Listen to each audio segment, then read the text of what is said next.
The wind came first.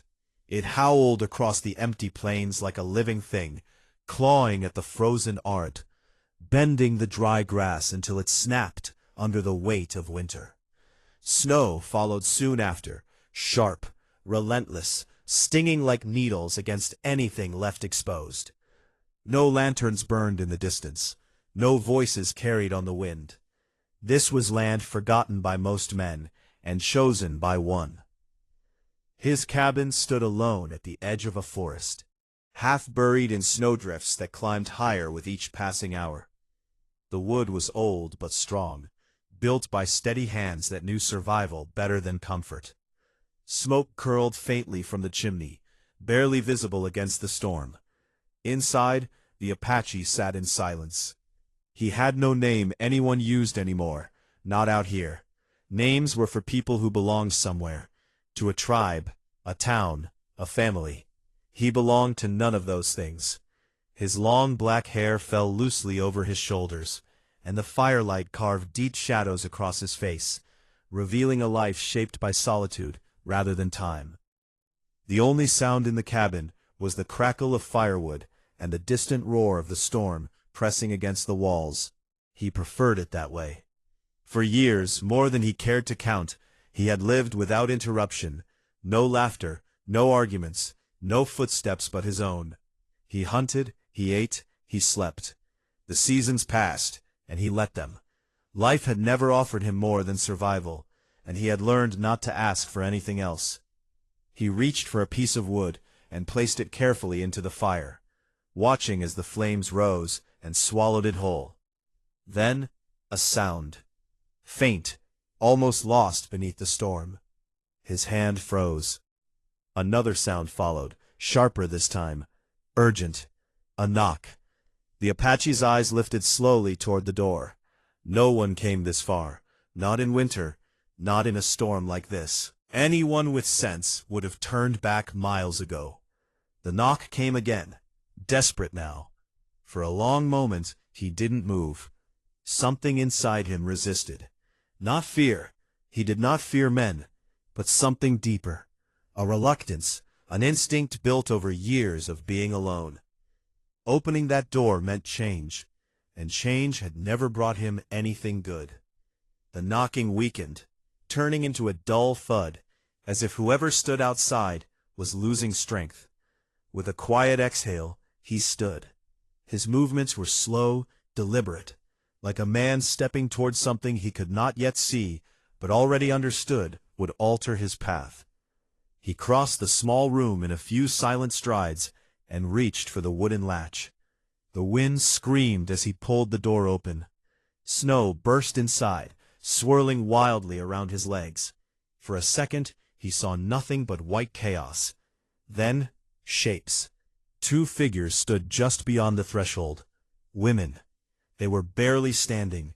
One clutched the other, as if holding her upright by sheer will. Their clothes were soaked through, stiff with ice.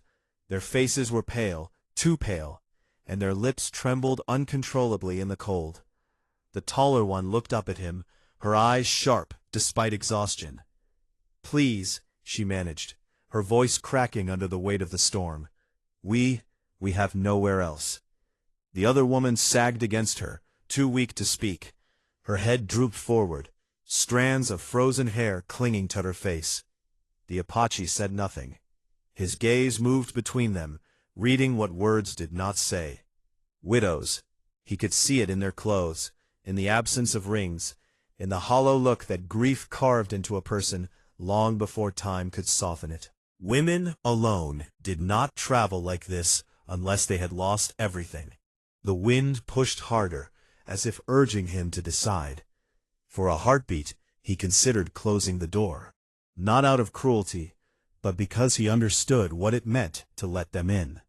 Warmth would lead to words. Words would lead to presence, and presence had a way of staying. He had built his life carefully, piece by piece, around silence. "I never had a wife," he said at last, his voice low and rough from disuse. The words seemed strange even to him, as if they had been waiting years to be spoken. The taller widow frowned slightly, unsure what he meant. Behind her, the other woman swayed dangerously. The Apache looked past them into the storm, into the endless white that swallowed everything foolish enough to challenge it. Then he looked back at them. But no one deserves to die in the cold. The decision was made.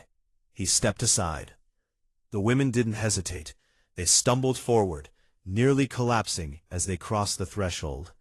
The Apache reached out instinctively, catching the weaker one before she hit the ground. She was lighter than he expected, fragile, like something already halfway gone. He shut the door firmly behind them, sealing out the storm. For a moment, none of them spoke. The fire crackled softly, casting its warmth toward the newcomers. Steam began to rise faintly from their frozen clothes as the heat touched them.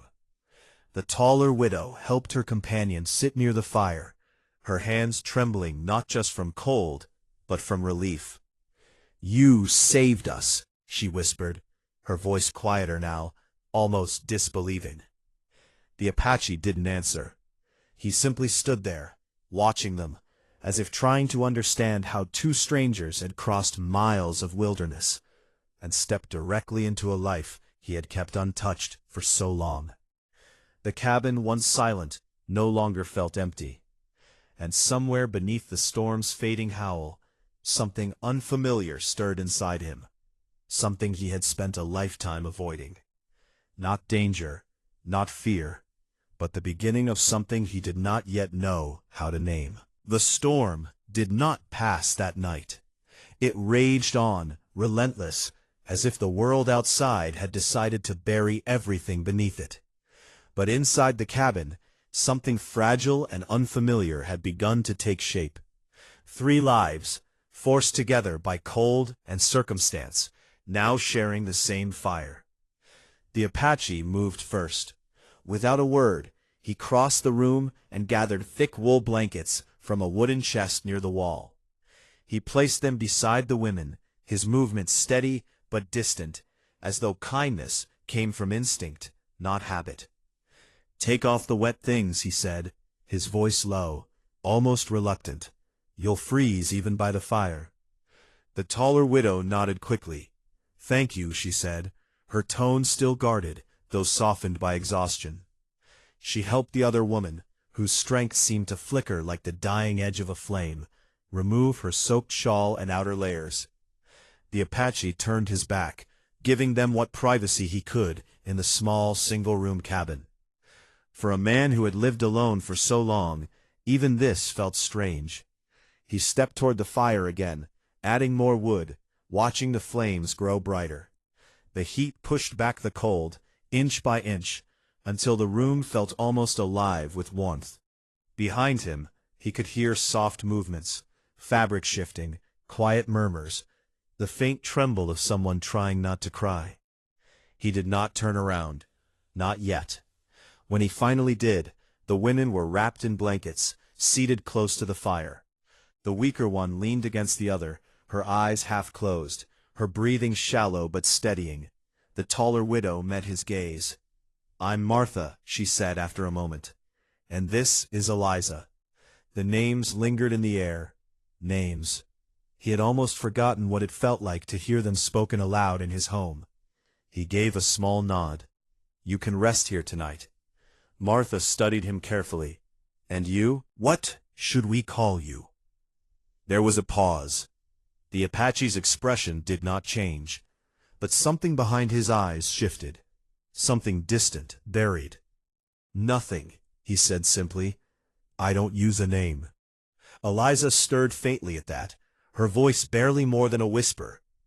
"Everyone has a name." He looked at her, really looked this time. Her face was pale, her features delicate, but worn by grief and travel. There was a softness in her that the world had not yet fully hardened. "Not everyone keeps one," he replied. Silence followed, but it was no longer empty. It carried weight now, curiosity, caution, and something else neither side understood yet. The Apache turned away and moved toward a small table near the wall. He picked up a pot and poured water into it, setting it over the fire. "You need heat inside too," he said. "I'll make something." Martha blinked, surprised. "You cook?" He gave a faint, almost invisible shrug. "I eat." It was the closest thing to humor he had offered. Minutes passed slowly. The water began to simmer, and he added dried herbs and strips of preserved meat. The smell filled the cabin, simple but comforting in a way neither woman had felt in days. Eliza's eyes opened more fully, drawn by it. "I can't remember the last time something smelled warm," she murmured. Martha tightened the blanket around her shoulders. "We'll be all right now," she whispered, though whether she believed it herself was unclear. The Apache listened without appearing to. He stirred the pot carefully, his attention fixed on the task, but his awareness stretched across the room. He was not used to voices filling his space, not used to concern being spoken aloud, not used to the quiet way one person held another, just to keep them steady. When the food was ready, he brought it to them in simple wooden bowls. He handed one to Martha, then crouched slightly to offer the other to Eliza. "Slow," he said. "Your body needs time." Eliza nodded weakly, her fingers brushing his for the briefest moment as she took the bowl. The contact was small, but it lingered. The Apache pulled his hand back as if he had touched fire. He stood again, stepping away, giving them space to eat. They did, carefully at first, then with growing urgency as warmth returned to their bodies. Color slowly crept back into their faces. Their breathing steadied. Life, which had seemed so close to slipping away outside that door, began to return. The Apache watched from across the room, leaning against the wall. Something about the sight unsettled him, not because it was wrong, but because it felt right. Too right. For years, his cabin had been nothing more than shelter, a place to survive storms, to sleep, to exist. Now, with two strangers sitting by his fire, speaking softly between themselves, it felt like something else entirely. It felt like a home. He frowned slightly at the thought. That was not a word he allowed himself to use. Martha finished her food first and looked up at him again. "You didn't have to help us," she said. "Most wouldn't." "I'm not most," he replied. "No," she said quietly. "You're not." Her eyes lingered on him for a moment longer, as if trying to understand the man behind the silence. Eliza, now calmer, leaned her head back against the wall, her gaze drifting toward the fire. "It's strange," she said softly. "I thought this was how it would end, out there." Martha squeezed her hand. It didn't. Eliza's eyes shifted toward the Apache. "Because of him." He didn't respond, but he didn't look away either. The storm outside began to soften slightly, its furious howling fading into a steady, distant wind. Inside the cabin, the fire burned steadily, and for the first time in years, the Apache was not alone with it. He didn't know what that meant yet, but as he stood there, listening to the quiet breathing of two lives he had pulled back from the edge, he realized something had already changed.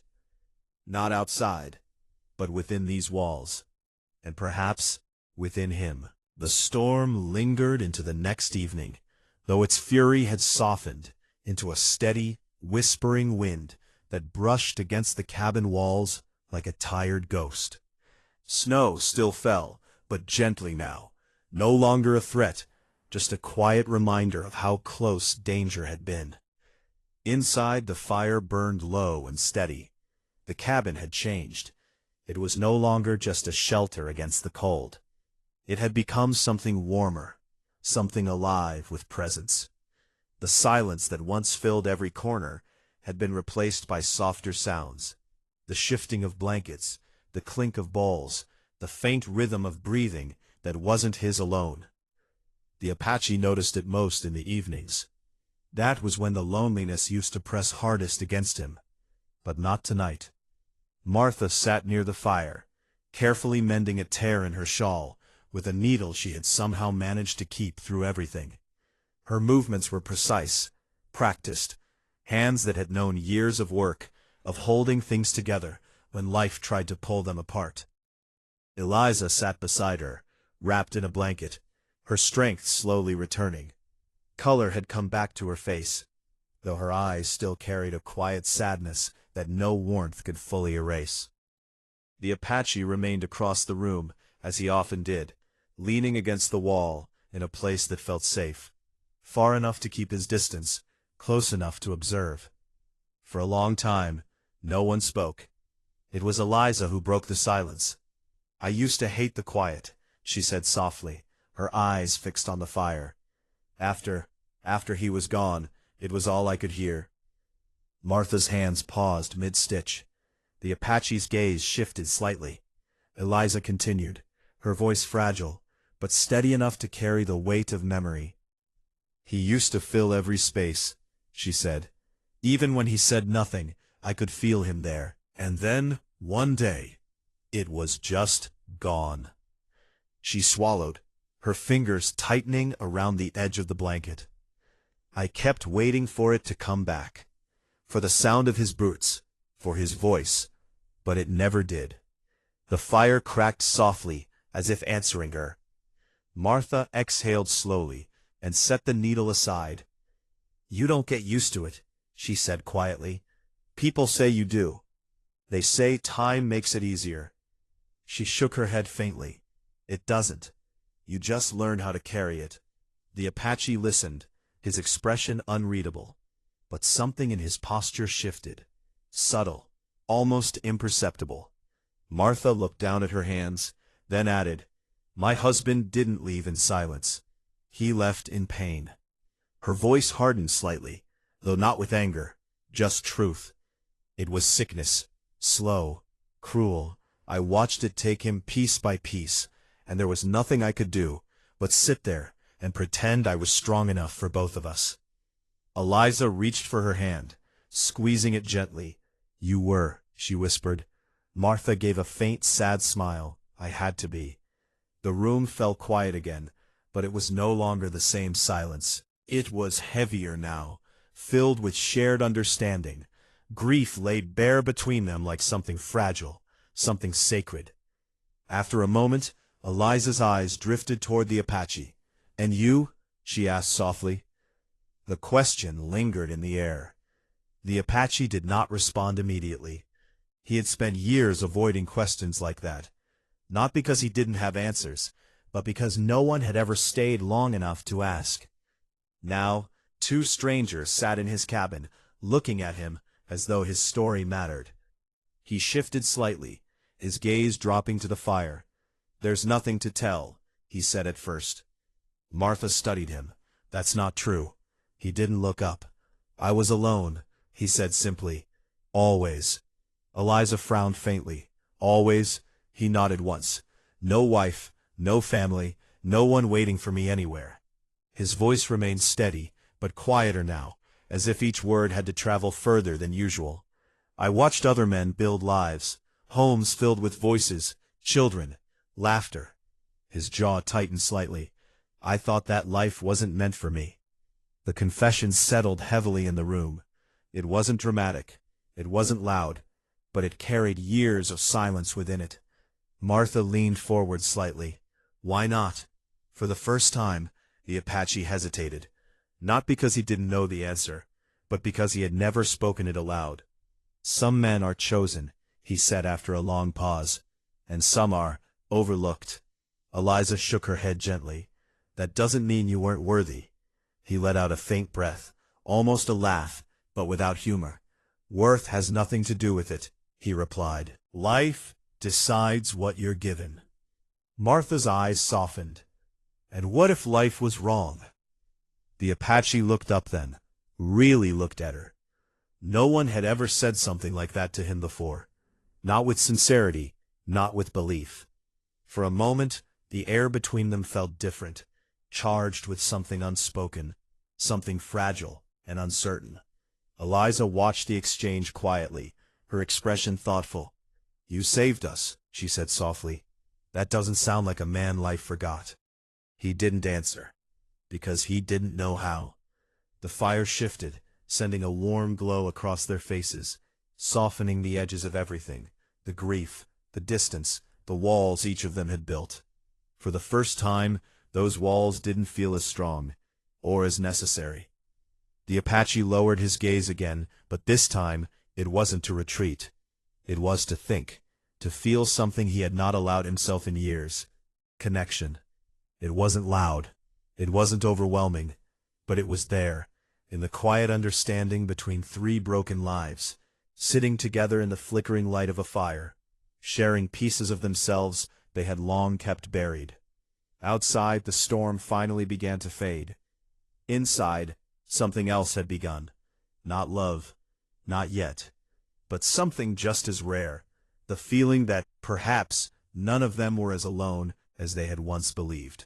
By the time the storm finally broke, the world outside the cabin had been transformed into a blinding expanse of white. The sky cleared slowly, revealing a pale winter sun that cast long shadows across the snow. The silence that followed was almost unsettling, so complete, so vast, it felt as though the land itself had been holding its breath. Inside the cabin, however, silence no longer meant emptiness. It meant tension. Days had passed since the storm first drove Martha and Eliza to his door. The routine had settled into something almost natural. Shared meals, quiet mornings, evenings by the fire. Survival had turned into something steadier, something closer to living. And that was where the trouble began. The Apache noticed it first in the smallest moments, in the way Martha would rise early, already tending the fire before he woke, as if claiming purpose in the rhythm of the cabin. She moved with confidence now, no longer a stranger, but someone who understood the space, where things were kept, how things worked. She spoke to him more, too, not constantly, but enough to bridge the silence. "You'll need more wood before nightfall," she would say. Or, "The water barrel's nearly empty. I can help carry it." Practical things, necessary things. But there was something beneath them, an effort to stand beside him, not behind. Eliza was different. She followed quieter paths. Her strength returned slowly, but with it came a gentle presence that filled the cabin in ways that did not demand attention. She would sit near the window, watching the endless stretch of snow, or hum softly under her breath when she thought no one was listening. And sometimes she would look at him, not with Martha's steady, measuring gaze, but with something softer, something searching. The Apache felt it, and it unsettled him more than any storm. He had lived his life untouched by such things. No confusion, no choice. Now, without warning, he found himself caught between two very different kinds of presence, both warm, both human, both impossible to ignore. It began to show. One afternoon, as the sun dipped low and painted the snow in gold, Martha stood beside him outside the cabin, splitting wood with steady, practiced strikes. "You don't have to do it all yourself," she said, wiping her brow. "I've always done it myself," he replied. "That doesn't mean you should." He paused, the axe resting against his shoulder. Martha met his gaze, unflinching. "You're not alone anymore." The words landed heavier than she intended. Before he could answer, the cabin door creaked open behind them. Eliza stepped outside. Wrapped in a thick blanket, her cheeks flushed from the cold. "You'll both freeze out here," she said softly. "Come inside.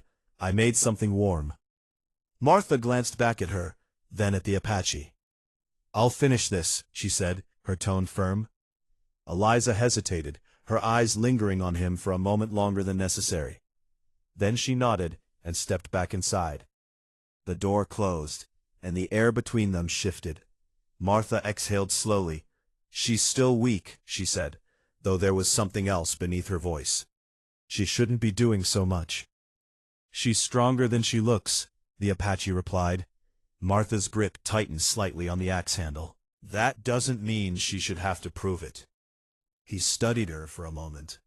"You sound like you're arguing with me," he said.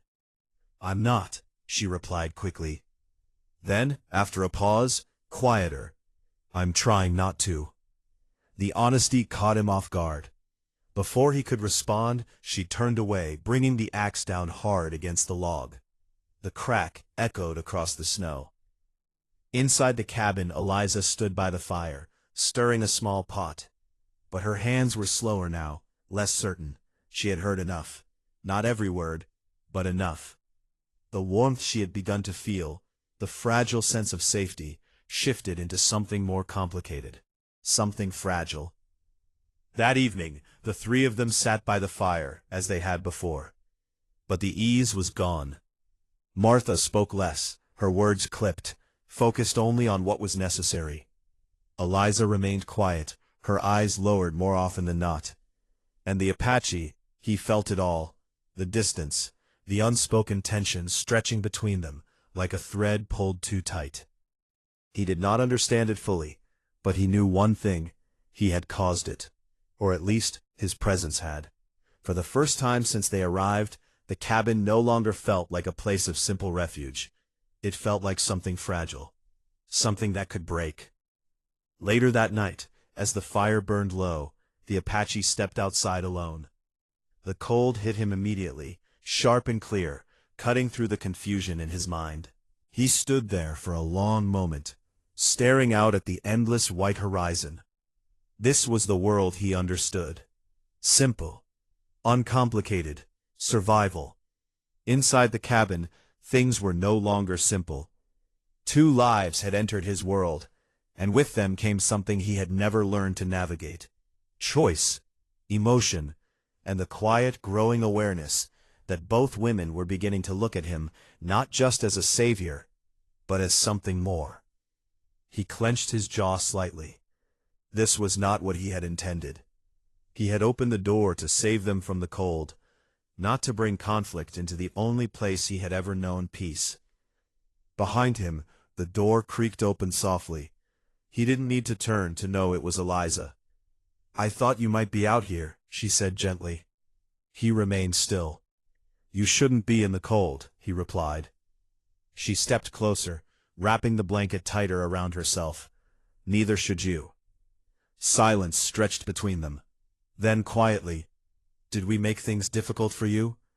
The question struck deeper than she realized. He finally turned to face her. "No," he said.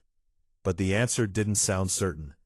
Eliza searched his face, her eyes filled with something vulnerable. "It feels like we did." Before he could respond, the door opened again. Martha stepped outside.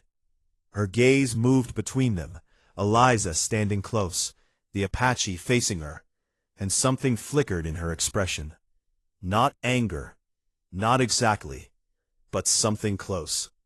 "I didn't realize this was a meeting," she said, her voice calm but edged. The fragile balance shattered.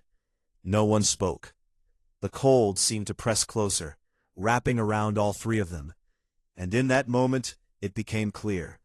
The storm outside may have passed, but the storm between them had only just begun. The tension did not fade. It deepened. What had begun as small silences and careful words now settled into something heavier. Something that pressed against the walls of the cabin just as the storm once had. But this time, there was no door to shut it out. Only hearts that had nowhere to hide.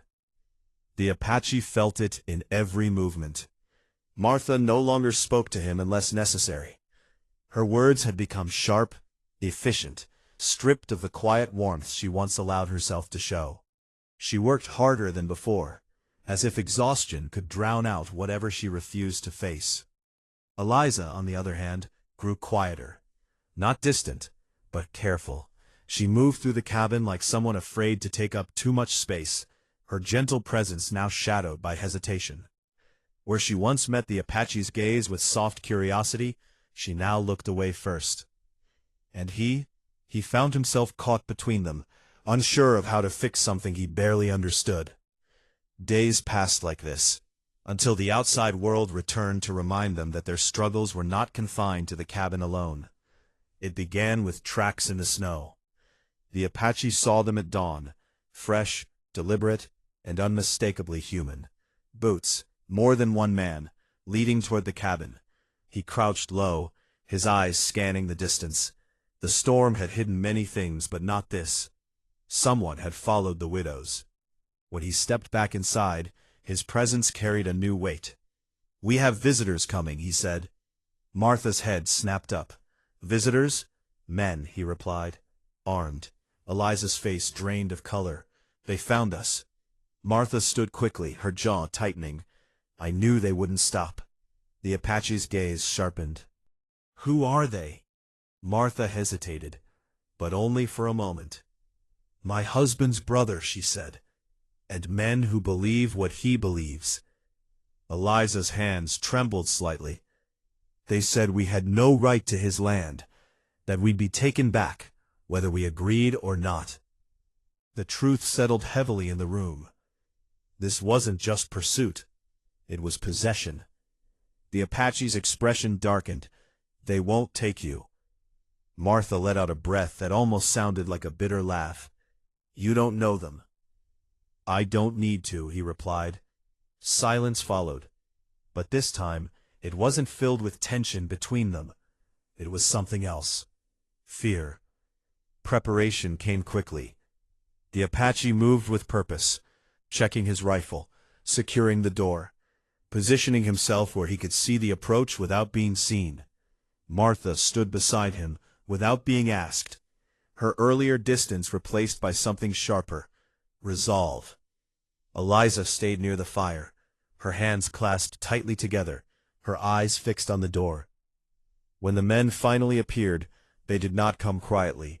3 of them, heavy boots, hard faces, the kind of men who believed strength gave them the right to take what they wanted. The leader stepped forward and pounded on the door. "We know you're in there," he shouted. "This doesn't have to be difficult. Send them out, and we'll leave you in peace." The Apache said nothing. Martha stepped closer to him, her voice low. "That's him." He didn't ask which one. He already knew. The man knocked again, harder this time. "They belong with their family," he continued. "You've done your part, now step aside." The Apache moved to the door. Martha grabbed his arm. "If you open that, I'm not letting them in," he said quietly. Then he opened it. The cold air rushed in, but the tension that followed was far sharper. The men stood just outside, their confidence faltering slightly at the sight of him, but not enough to turn away. The leader's eyes narrowed. "You must be the one who thinks he's protecting them." "I am," the Apache replied. The man scoffed. "They're not yours to protect." Behind him, Martha's voice cut through the air. "We're not yours to take." The man's expression hardened. "You don't get to decide that." The standoff stretched thin. One wrong move and it would break. The Apache stepped forward slightly, his presence steady, unyielding. "Leave." The word was simple, final. The men exchanged glances. Then the leader smirked faintly. "Or what?" The silence that followed held the answer. He saw it in the Apache's eyes, and for the first time, uncertainty flickered. This would not be easy. After a long moment, the man took a step back. "This isn't over," he said coldly. "You can't hide them forever." "Watch me," the Apache replied. The men turned and left, but not in defeat, in promise. The door closed. The danger for now had passed, but the cost remained. Inside, the tension returned, stronger than before. Martha paced the room. "They'll come back," she said, "with more men. We can't keep bringing this to him." The Apache looked at them both. "You're not bringing anything," he said. "Yes, we are," Martha shot back. "This is our fight, not yours." "It's mine now," he replied. That was the moment everything broke. "No," Martha said firmly, "it shouldn't be." Eliza looked between them, her voice soft but steady. "She's right." The Apache frowned slightly. Martha turned to Eliza, her expression shifting. Pain, understanding, and something deeper, all blending together. Then quietly, "You should stay." Eliza's eyes widened. "What?" Martha swallowed hard. "You heard me." "No," Eliza shook her head. "We don't choose like that." "I do," Martha interrupted. The room went still. Martha looked at the Apache, then back at Eliza. "I've lived my life already," she said, her voice steady but thick with emotion. "I know what it is to love and lose. You still have something left to build." Eliza's eyes filled with tears. "So do you." Martha gave a faint, sad smile. "Not like you do." The truth in her voice cut deeper than any argument. "I won't stay here and watch this tear us apart," she continued, "or put him in danger because we couldn't make a choice." The Apache stepped forward. "You don't have to leave." Martha looked at him, really looked at him, and for a moment, everything unspoken passed between them. "I do," she said softly. Before anyone could stop her, she turned and began gathering her things. "Martha, please." Martha pulled her into a tight embrace. "Live," she whispered. "Don't just survive." When she pulled away, her eyes were bright, but steady. Without another word, she walked to the door. The Apache moved instinctively, but something in her expression stopped him. This was her choice, and she would not be turned from it. The door opened. Cold air rushed in once more. Then she was gone. The door closed behind her. Silence filled the cabin. But this time, it wasn't empty. It was heavy with sacrifice. Winter did not end all at once. It loosened its grip slowly, as if reluctant to release the land it had claimed. The snow began to melt in uneven patches, revealing the earth beneath, dark, cold, but alive. The river nearby, once silent and frozen, whispered again as the ice cracked and drifted away. And inside the cabin, life had changed just as quietly. Martha's absence was felt in ways neither of them expected. It lingered in the empty space near the fire where she used to sit, in the quiet mornings where no one rose before the Apache to tend the flames, in the steady rhythm of work that now felt incomplete. She had taken something with her when she left, not just her presence, but a kind of strength that had held them all together. For days, neither of them spoke much about it. Eliza moved gently through the cabin, her steps soft, her voice softer still. She carried Martha's last words with her. "Live, don't just survive," as if they were something fragile, something she feared might break if she spoke them too loudly. The Apache said even less than before, but his silence had changed. It was no longer the silence of a man untouched by others. It was the silence of someone who had felt and lost. He found himself standing at the door more often, his eyes drifting toward the distant horizon where Martha had disappeared into the snow. Each time, he told himself the same thing. She made her choice.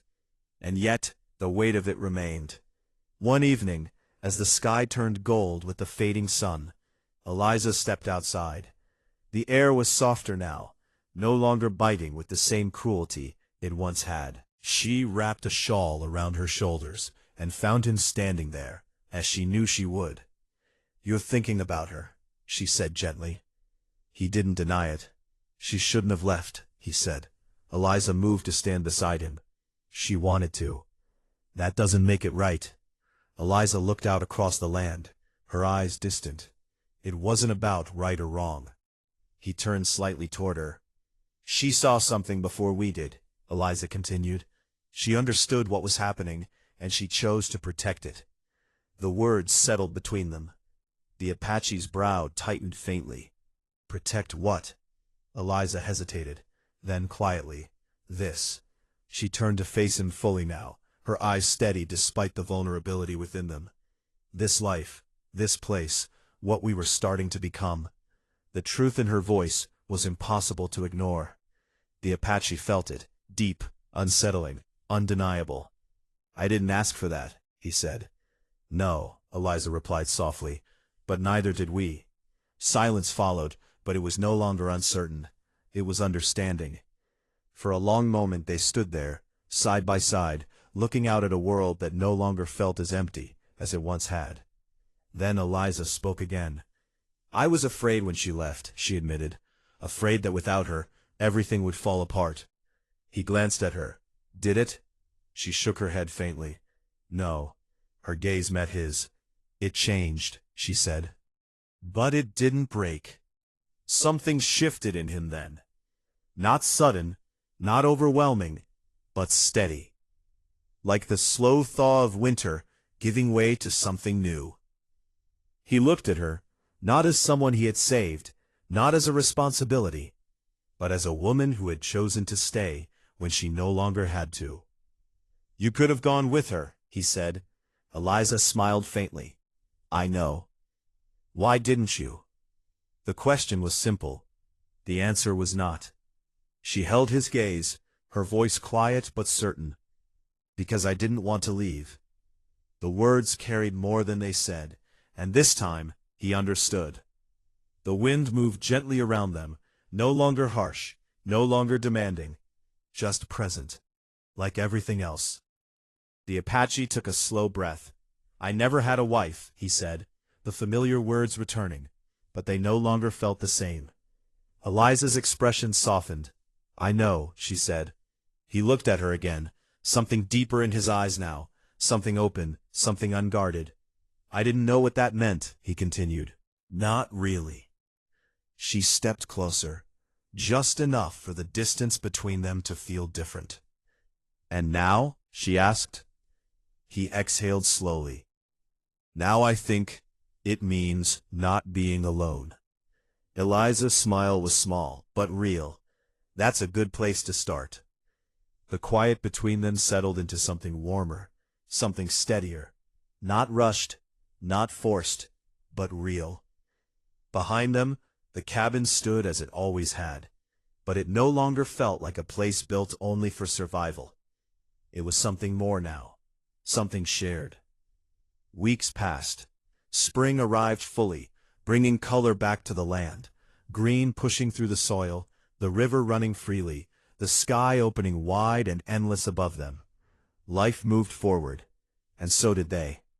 The Apache worked as he always had, but now there were two sets of footsteps in the dirt, two voices in the evening, two lives shaping the same space. Eliza brought something new into the cabin, not noise, not chaos, but warmth. She filled the quiet with presence, not replacing what had been lost, but building something alongside it. And slowly, without needing to name it, something grew between them. Not born from desperation, but from choice. One morning, as the sun rose bright and clear, the Apache stood outside, watching the light spread across the land. Eliza joined him, her hand brushing lightly against his. This time, he didn't pull away. Instead, he let it remain. A small thing. But everything began with small things. Far beyond the hills, unseen but not forgotten, Martha walked her own path, strong, steady, carrying both loss and purpose with her. She had given something up, but she had not lost herself in the process. And perhaps, somewhere ahead of her, a different kind of life waited. The Apache looked out across the horizon once more, then back at the woman beside him. I never had a wife, he said again, but this time, there was something almost like quiet wonder in his voice. Eliza looked up at him. And now? She asked softly. He didn't answer with words. He didn't need to, because for the first time in his life, the silence between them wasn't empty. It was full. Full of something he had never believed was meant for him. A home. Not built from wood or fire, but from two people who chose to stay. And in the end, that was what mattered most. Not how love began, but that it was found at all.